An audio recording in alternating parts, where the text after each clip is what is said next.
Welcome to LPA Presents. I'm your host, Matthew D. Rhodes. Today, I'm thrilled to bring you a special guest, composer Mike Hall. Mike and I connected on Stage 32, where we got to learn a bit about each other's work. As a composer, Mike has crafted incredible music for various projects, and today we'll be diving into the art and process of composing, the challenges and triumphs of his career, and his unique perspective on creativity. Whether you're an aspiring composer, a lover of music, or just curious about the behind the scenes magic that goes into scoring, this conversation promises to be insightful and inspiring. Let's welcome Mike Hall to the show. How are you doing today? Great. Thanks for having me. I have some questions I'd like to ask you. Are you ready to begin? Sure. What inspired you to become a composer? Well, actually, I started, probably back in the late '80s as a guitar player, singer for my rock metal bands, and I originally I just wanted to, make records and tour and stuff like that, and I did that, and then one day I remember somebody I think it was like 1992. We were in a studio doing some mixing for a record, and I remember the engineer saying, you know, uh, you should do music for film, because I had created some little creepy intro for a song, and I never thought anything of it, because I thought, well, those are for, like, smart musicians, or the educated musicians. Hmm. But it wasn't until a couple of years later where I was contacted by a film director from Germany who asked me to do the music for his film. And at that point, I thought, you know what? I'll try it. And so I did it, and I've been doing films ever since. And that was over probably 30 years ago. So I just seem to have a knack for it. I still produce records and stuff, but most of what I do is music for film. Have you done any American made films?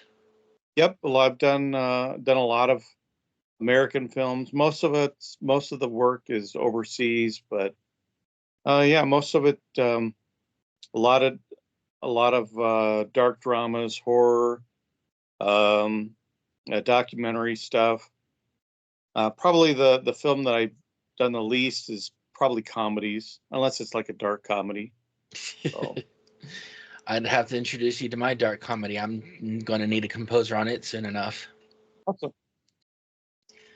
Which composers or musicians have influenced your style the most? For film, I'd have to say um, probably Thomas Newman. Um, he did the music for The Green Mile, American Beauty, Shawshank Redemption. Uh, what I like about him is that he can be so impactful with just soft sounds. You know, Hmm. he doesn't have to do the huge.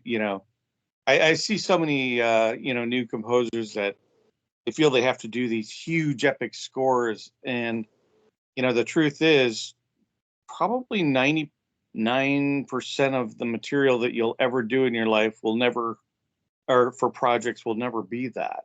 Right. Uh, and he'll create these quirky little simple melodies, that they just break your heart sometimes in a lot of these scenes. So he just knows the atmosphere perfectly.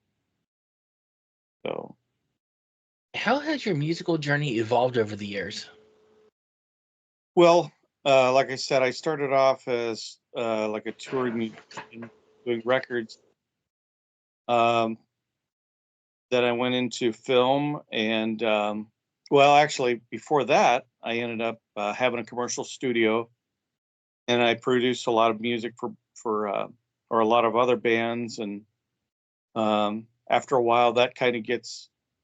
Um, I did that because I thought, the touring and stuff, that was, after a while, sleeping in trucks and vans, and that kind of gets old. And then I thought, okay, well, I want to, maybe I'll just produce records for other artists in my studio. And then, having strangers, clog up your toilet or, dent your front door with bass cabinets, that got old. And um, then I got into film. And actually now I kind of do, when I'm not doing that, I do uh, sometimes lectures for like voice production or beginning recording, or, I mentor other, um, uh, young composers starting out. And so, I realized that the path that you start off on as an artist may not and probably won't be the same one that you end up on. Right. It's kind of good that you try all these different things, because you never know what your next talent or niche will be. So yeah.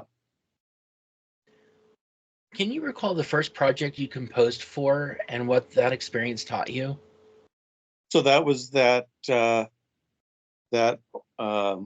overseas horror film. I think the film was called Hardcore Poisoned Eyes. And um, I totally had forgot. I mean, I always remembered it. I never saw the film. I think they did send me a copy of the film once it was released, but after that, I really never thought it went anywhere. I think I did eventually see it for sale in Best Buy, but yeah, that was the first one. And like I said, I've been doing, horror films ever since that. But you said you were also doing music for a band. What was that like, composing for that? So I always, I wanted to do the band thing, and we did. And I really was interested in making records. And that's how I got into audio recording, because we could never afford to go to like a real studio. Hmm.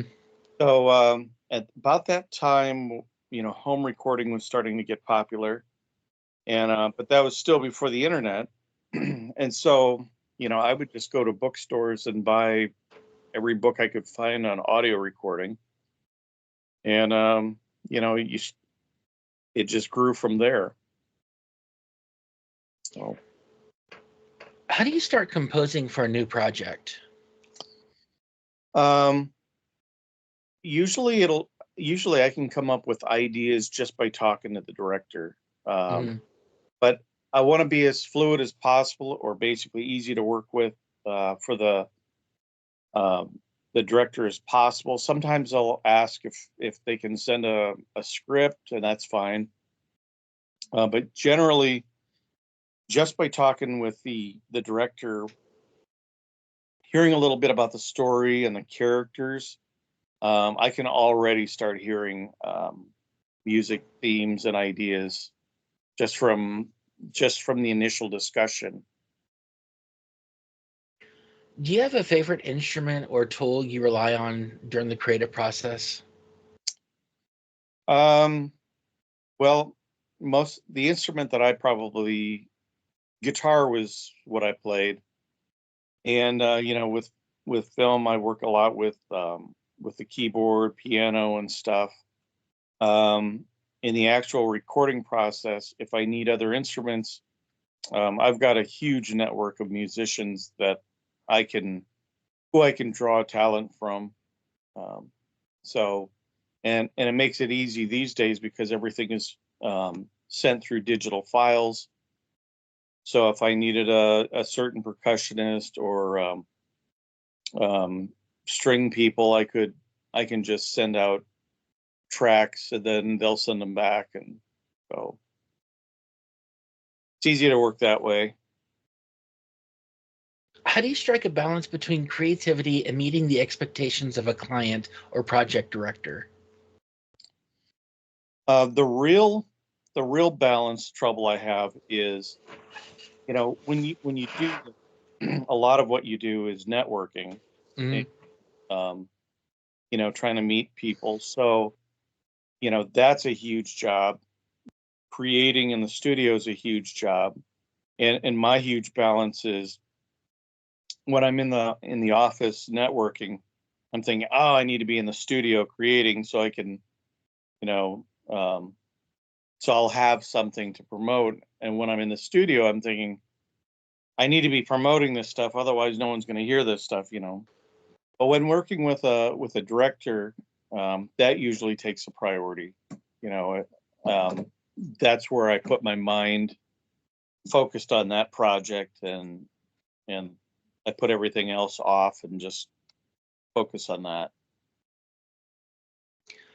What do you do when you're stuck or feel uninspired? So the scariest thing is writer's block. Hmm. And what I always suggest is when you have that, prepare yourself, know places or things that you do that inspire you. So you have these places to go to um, when writer's block happens. So usually what I'll do is if I'm working on a record or a score, you know, I'll usually have there's usually something or some other piece of music that inspires me that I'm thinking of as I'm doing this. Or it could be anything. It could be going on a walk or reading or whatever. But as long as you have that thing that you do that you know always brings back that inspiration, have that in the back of your mind and go there. How do you tailor your compositions between things like film and video games? Um, a lot of them, a lot of them are pretty close anymore. I mean, video games are, you know, they're pretty much film scores anymore. Hmm. Um, how I look at film is, you know, the music depends on the perspective of, okay, what do you want the audience to experience? Are you wanting them to? Is the director wanting the audience to know what the environment feels like, or what the characters are feeling, or what the audience should be feeling at that moment? With video games, it's very immersive. You know, where it's pretty much all about how they want the player to feel, you know, like a very environmental thing. Where film, you I think you have more options where, okay, what is the character feeling in that moment? You know, what do we want the audience to feel for the character, or feel for that environment, or feel for that situation? Whereas game gaming, it's more about the environment, I would say. It goes beyond just the environment. I mean, I don't know how many games you've played in the past, but when a character's moving along and all of a sudden that beat changes, it's like, okay, who's coming from where? Right. And you know, that's basically for, okay, that lets the player or the audience know, you know, okay, something's going to happen, something's here, we need to take care of, you know. So it really depends on, you know, who is the music directed towards. Mhm. I do feel that music in video games kind of cheats because it warns people, hey, something's coming when it shouldn't at all. It should be like a movie, you know. You get to a certain point, and then once shit hits the fan, then the percussion starts. Right. And actually, I'm kind of like in film, where if at the highlight or the climax of a scene where Hmm. something's going to happen, I think um, the most intense sound would actually be silence, Yes. so that at that moment you're hearing the human, you know, like the heavy breathing, um, you know, that where the adrenaline kicks in, where all you're hearing is a ringing in your ear type of thing. And then, you know, then the music comes in. You know, comedy can be the same way, but yeah, I agree with you. You know, it's like you pretty much know when there's danger, when the tempo picks up But in but game. un- but unlike movies, in video games, the music's almost constantly going, depending on what type of game you're playing. So the second the music cuts out or switches tracks, you know something's going to happen, and it ruins the mood. Yeah. Um, and actually, you know, I'm more like less is more. Yes. You don't have to have music because I'm always thinking that we as the audience, we you know, the music should never distract from the dialogue or the visual. You know, Hmm. we always say, and I'm still, I believe, you know, this is we have no rules here, Hmm. but you know, realistically, if we're hearing the music, then we're not. If we're paying attention to the music, we're not paying attention to something else. You know, so uh, we don't want that to distract. And the music and sound is just there to kind of highlight or you know just to um, you know help the scene, but it really shouldn't be noticed too much. Hmm. It's only there to enhance. What has been your most challenging project to date, and why? Mm,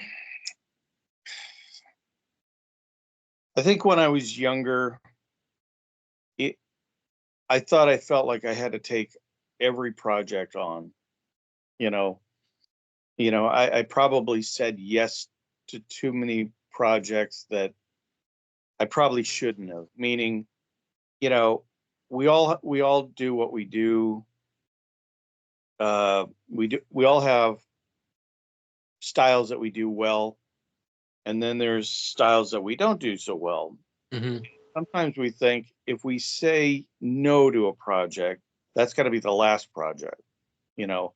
But we don't want to be known to say no. But we need to be honest with ourselves. You know, like I said before, I mean, I love comedy films. I just don't know how to do them, Right. you know. And I'm you find that if you say yes to a project where musically you're not quite sure, um, you end up shooting yourself in the foot because you're Right. working way more hours on it than you probably need to. Um, you know, the best thing to do is be as honest as possible with the director on, you know, for example, you know, I do a lot of films overseas. A lot of times, other countries they'll want music that's you know, Americanized versions of their culture. And I always say, well, you know, I love the culture music of other cultures and stuff, but to do it would only be kind of replicating it in my vision and it wouldn't be authentic. So usually, you know, I've learned to say, you know, I'll work with other musicians from your culture and then maybe I'll create a score around it. I'm working on a film from India right now where I'm doing just that, where they're sending me tracks from their artists, and I'm kind of just weaving little, you know, like a small score around it, you know, to only complement what it is that the music from their culture is doing. Hmm. But yeah, I guess for me it would be learn learn to say no when it's you know, and sometimes you think, okay, well, maybe this will be a challenge doing something I've never done before. Well, you do that on your own time. You don't do that. Professionally, no. Yeah. So that's what I'd probably say. How do you work with directors or producers to ensure your music enhances the story? So when we have that first meeting where we're talking about, they're talking about the story and everything. The next step is sending them tracks, sample tracks, uh, just to make sure that we're on the same page, the same style. Is this what you're thinking? And I'll send various samples, and then they'll let me know, what the direction that they're thinking. Sometimes they don't know what the direction they want to go with it. So I prefer to send various samples, and then, like I said, I want to be as fluid as possible with the director. Hmm. Believe that, you know, if you're extremely easy to work with, then you're probably going to be the person they always want to work with. Right. So, um, so that second stage will be verifying, what the style or the direction musically that the director is thinking. From there, then I'll go with that. What's your approach to composing for scenes with strong emotional impacts? Um, I don't think that it has to be this huge epic thing. I think I still think that focus should be on the actor and Hmm. on that. Uh, you hear it all the time, but sometimes for a scene, oftentimes the most impactful sound that you can have is, a distant piano, or just a dark droning underscore, or it really doesn't have to be that technical. you know Again, the main focus is on the character, and the situation that they're in. But then again, usually each character has their own theme, right?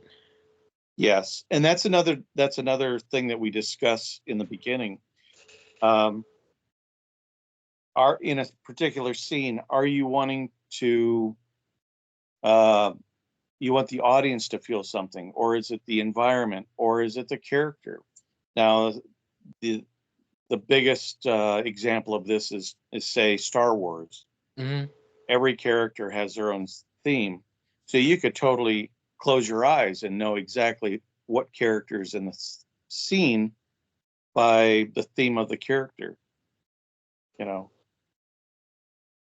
Thinking on that vein, I'd like to introduce you to an anime soundtrack that I'd like to get your opinion on. Because the anime itself is very, it would seem slow to some people, but the music is what help gets it going. What tools or software do you use for composing and recording? I record with Pro Tools. Um, I think these days it really doesn't matter anymore.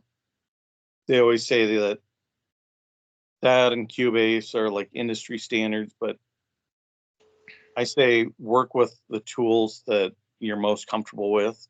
Mm, If you have to think about the tools that you're using, then you're thinking about the tools that you're using and not about the music that you're wanting to create. There's thousands and thousands of sound patches out there. I I try to I just work with the basic ones that came with Pro Tools, or I have a couple synths that I use. And then from there, I create my own patches and sound libraries. So, how do you keep up with trends in music and technology to stay relevant? uh, I used to be somebody who I always, being in the studio, I always had that gear lust where it's like, I got to buy the next greatest, piece of gear. And then finally, I just like, you know, some of the best music in the world's been created without all that. And Hmm. you look at it as they're simply tools. You know, you could be in $1 million studio and you still got to come up with an idea. You know, They're just simply tools. What advice would you give to aspiring composers trying to break into the industry? I'd say don't wait for a client or a job. Create every day. Create as much as you possibly can. Because these days, most of the work that you're doing is licensing tracks. You know, most of the film projects aren't going to be hiring you as a composer. They're going to want your tracks.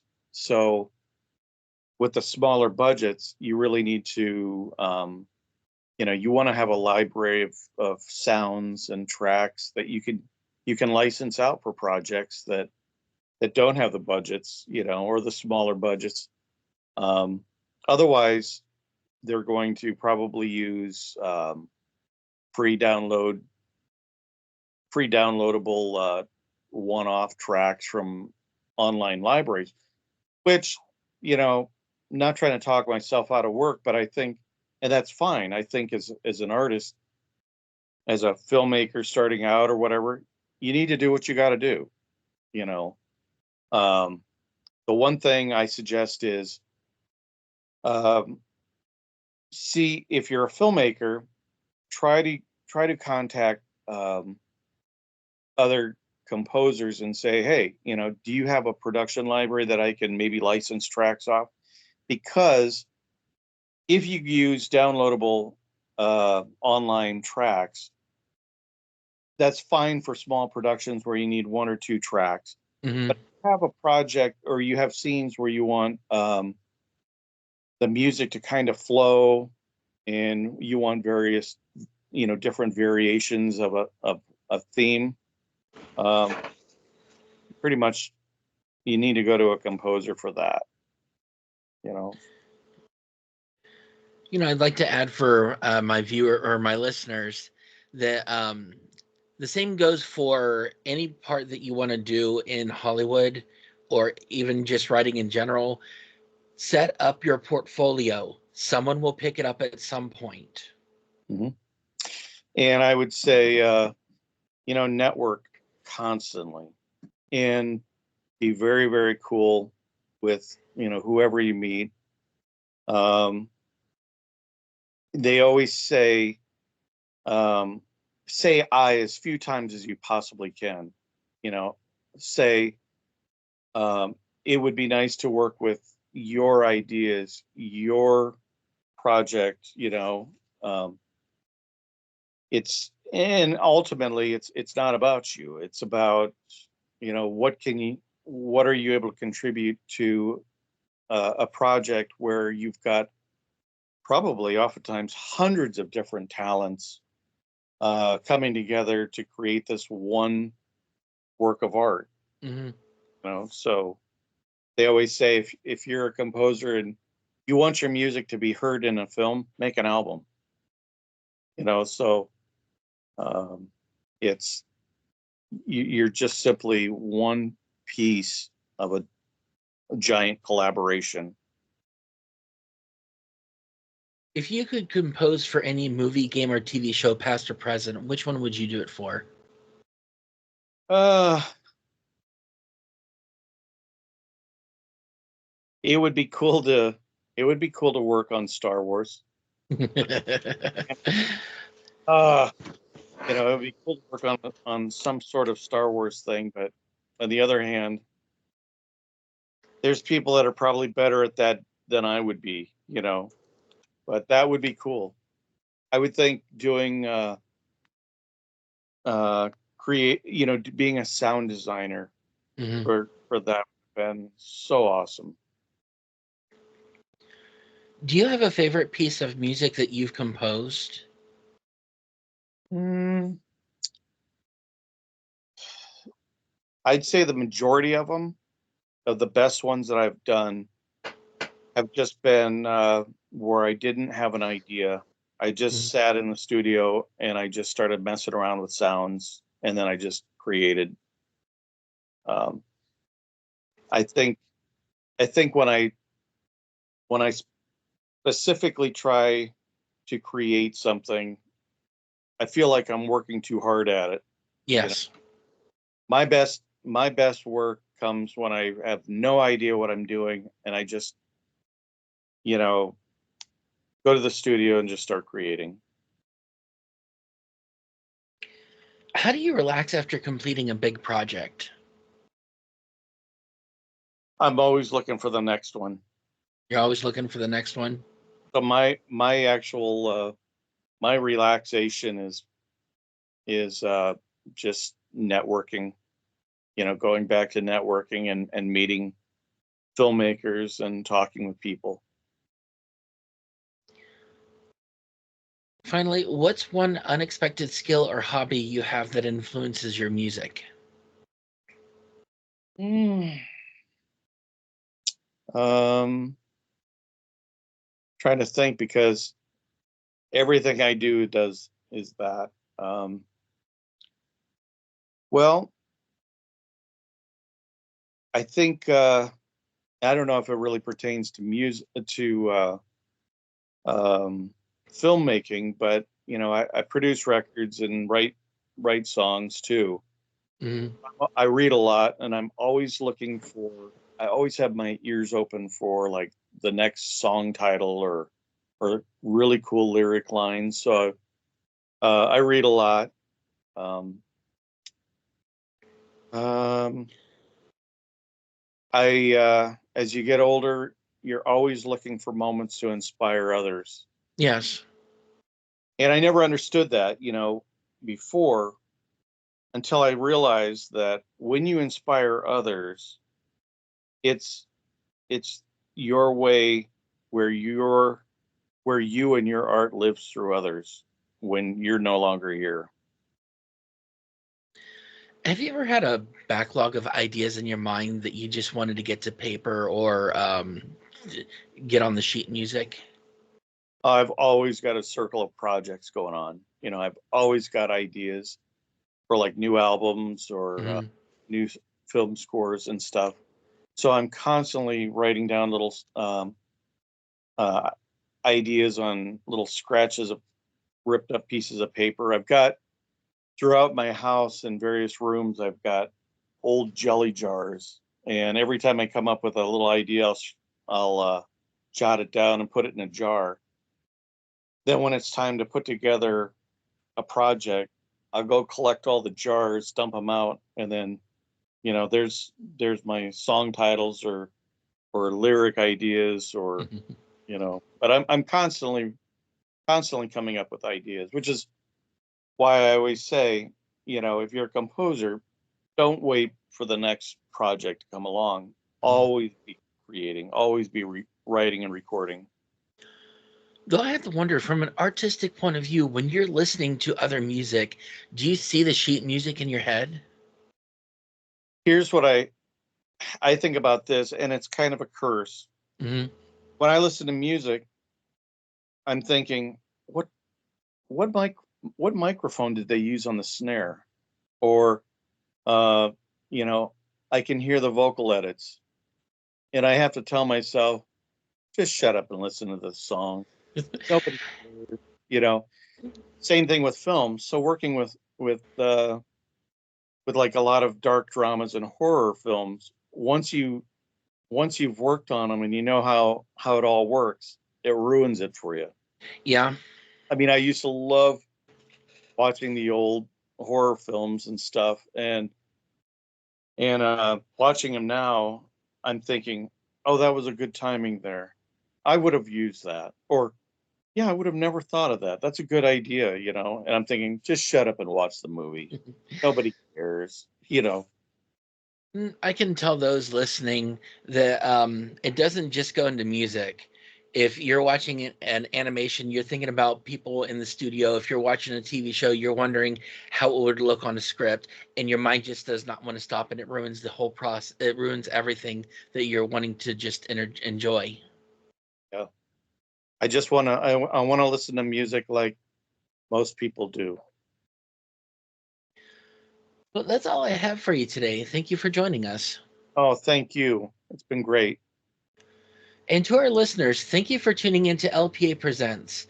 Be sure to join us next time as we continue to explore the entertainment industry and bring you more insightful conversations with the talented people who shape it. Until then, take care, stay creative, and we'll see you soon.